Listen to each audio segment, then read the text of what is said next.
Bismillah.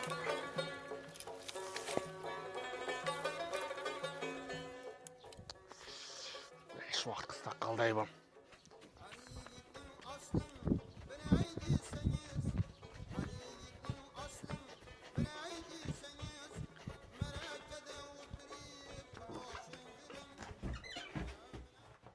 Oh, yo'q, sayt tashapma la.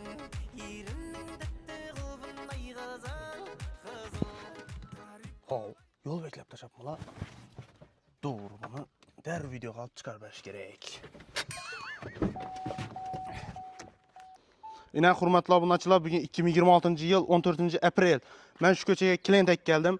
Yine ahval, bu köçenin ahvalı. Buna kim qaraydı? Yol yapık, ben ötüp bilmeyman. Klienti taşaş gerek. Mutasaddi tashkilotlar nere qarab o'tiribdi? Hay, yaxshi. Hop. Video olib, kim ekan?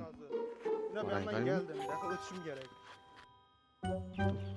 Çora görüp ben şey soruyorum. Kim çora görüp? Ay bana parqaçılık mı? Ne oldu? Abi hangi ata? Abi görmeysiz mi bunu? Abi nişadı ötemem ben. Baka klient ötürüm gerek. Abi yolu yapıp taşansılar. Abi ben çaptım ağzı yine ağzı. Tuvalete gittim yine ağzı. Abi çaraysa ağzı mı yine kara? Beni üşüdü la yine. Bu oldu. Üşüyse yine kara. Üstüyen bulaş mıydı? Yine. 1, 2, 3. Hop. Bu oldu.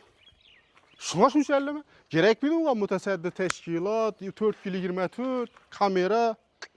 Ulan iş yok mu? Sen müracaatını görüp oturan mı ola telefonda? Alo. Yine ağzı baraman ava. Hey bir de yolu yapıp taşaptılar.